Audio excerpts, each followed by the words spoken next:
calisthenics is more than being absolutely strong with your body weight. There's a lot of sense of freedom of movement that is attached often to calisthenics or participating in calisthenics that we aspire, most people that participate in calisthenics aspire to have.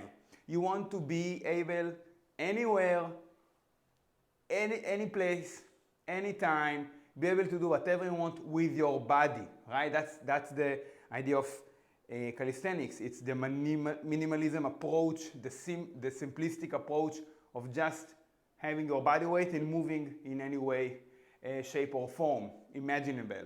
That sense of freedom of movement that we want to have is something that is also very, very strength dependent, but a lot of stuff are more skill based, and we really refer to skills as exercises where the technical component is the dominant and also the limiting factor in their execution rather than strength. So the handstand, highly technical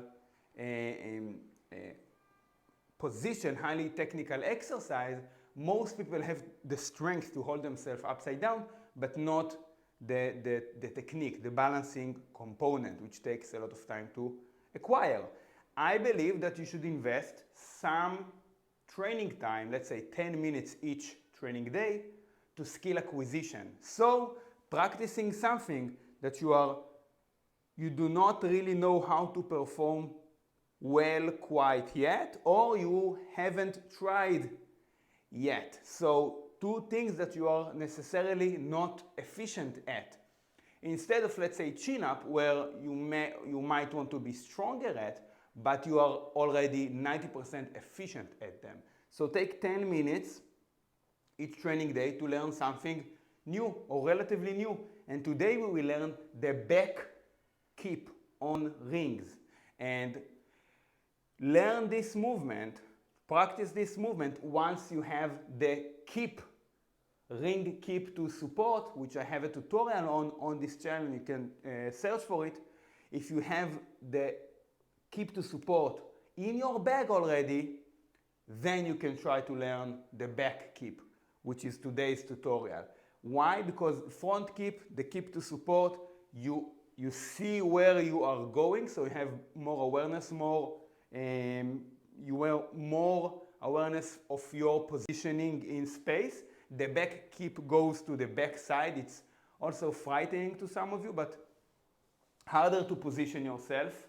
And slightly, most often than not, more strength dominant. You might catch yourself in a very deep, ring deep position.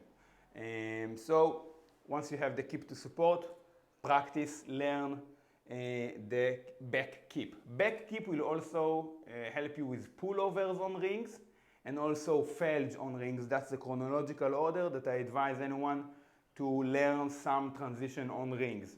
Keep, back keep, pullover, and felge.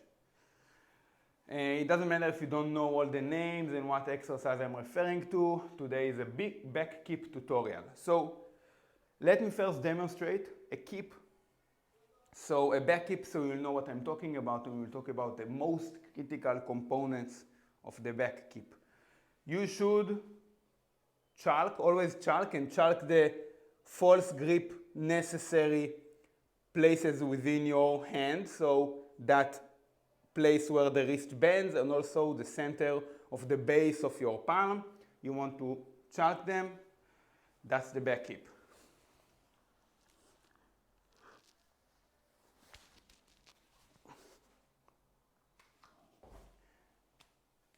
Okay, so back keep starts with an inverted hang with a false grip. The key of getting any keep is the hips. It's an explosive hip extension. That's where we get the momentum from. The arms only assist and guide us towards the support position. So there are some movements, just like barbell power clean, that has to be done, or just jumping or bounding with a certain amount of speed.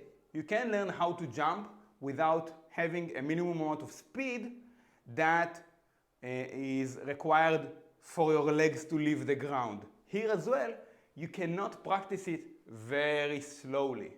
So you have to practice with a minimum amount of speed to get that explosive hip extension.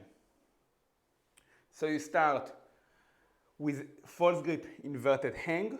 You fold yourself to a pike position, but what you're trying to really achieve in the pike position, just like in the keep to support, same pike position, the torso will be horizontal to the ground, and then the legs will be as pike, as you can't or you want them to be towards your chest. Do not stay too high with your glutes. You want the torso to be parallel to the ground. So from here, I'm lowering, look at that, I'm lowering my glutes. I do not seek legs parallel to the ground, I seek torso parallel to the ground. So that's the position. That portion of the keep does not have to be performed explosively, so don't confuse yourself with rushing in that portion. You can bend slowly and then you extend. When you extend, you really only have to accelerate the top third portion of the keep. So, like you saw, I have decent flexibility, but some of you might be able to really fold your shins all the way to your face. You create most of the acceleration just in the top third, that end range of motion, top end of motion, just like if I were asking you to vertical jump, you will only bend about 30 degrees. It's not a full deep squat. The acceleration happens where you are at the strongest, your strongest, and that's the top range of motion. You're able to create a lot of force. Just like here, you don't have to bend a lot. It's that 30% bend that you will get the acceleration from. So you are in that position. From here, you are trying to explode, not in that direction, rather in that direction. Okay, so up, but also to your back side. Practice the movement, start by doing this drill. Inverted hang, fold yourself and just sort of extend and land on your feet. Both feet at the same time. Don't try to push with your arms. Okay, that's the demonstration. As you saw, I created a lot of upward momentum, but I didn't finish with the arms. So you can see that the glutes really rise after the explosion. I got a lot of height. That's just my hips. Start with this drill. Don't try to go to support. You will gain a lot of confidence in understanding in the hip extension, which is the critical point. You don't want the arms to be trained to be dominant in the back keep. Okay, let's say you got the first drill. You feel comfortable. You feel like you create a lot of force with your hips. You are successfully standing on 2 feet at least 8 out of 10 attempts. Great, let's move on to the next drill. You will land on your feet and immediately hop to support, and you will try to close in the gap where your feet touch the ground to the point where you are at support, trying to be as, fluent as possible.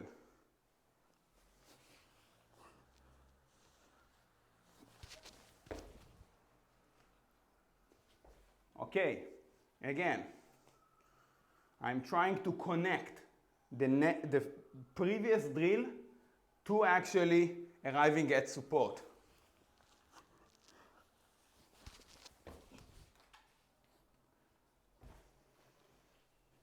That's the second drill. It gives a lot of confidence and neurologically involves the arms already, so you really connect, the mind connects the brain between the two drills, and you feel confident trying to go all the way to support. So you learn to create the inertia, and you got the confidence of already being on top of the rings after the keep. If you got that down, let's say at least 8 out of 10 attempts successfully, finish on support, now you can connect it and perform the full back keep. Same way as you would, and you try to, with your arm, get them close to you and push up with a dip.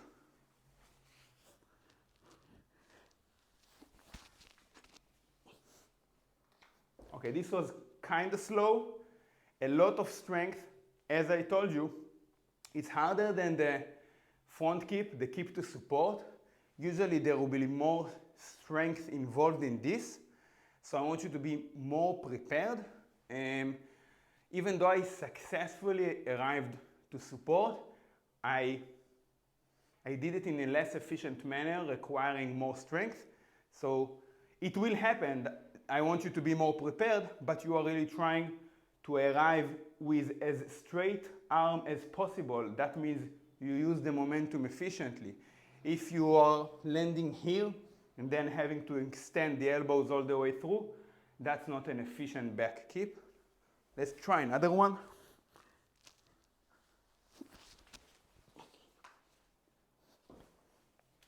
Okay, if the legs are kind of messy, don't mind about it at that stage. I'm bending the knees and stuff like that.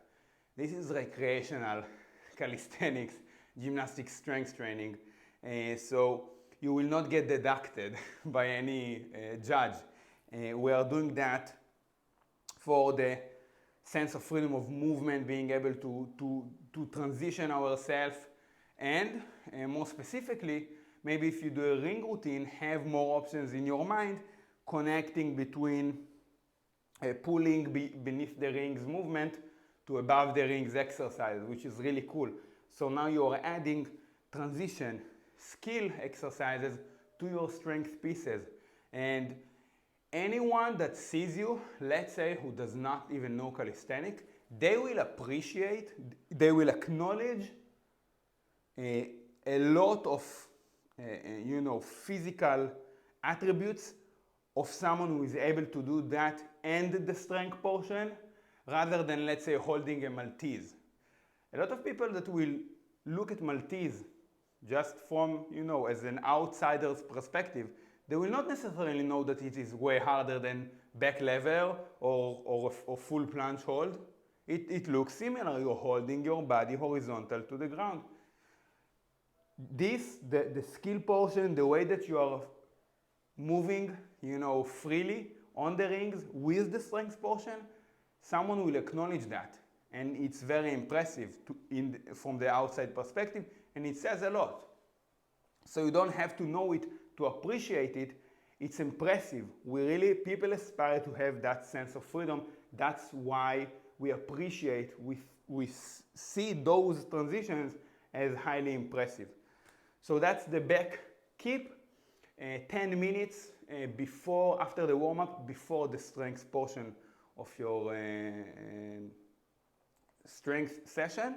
And let's say do on the minute, so one attempt every 60 seconds, and you are aiming for about, get at least 50% success rate. It's very helpful to have a spotter in the back keep, so the minute he explodes and exposes the belly, the partner pushes the belly up. The millisecond that the belly is exposed towards the ground, that's where he will come with the hand and assist yourself to create a lot of upward momentum with the assistance of the hand. So it really helps a lot. There's a new training program now that is out. It's weighted calisthenics and barbell strength training program for strength and size. It's now on the website. Check the link in the description below. If you want to be strong and jacked, that's the program for you. a lot of fun, heavy lifting. Check it out, link in the description. Get strong, see you next time.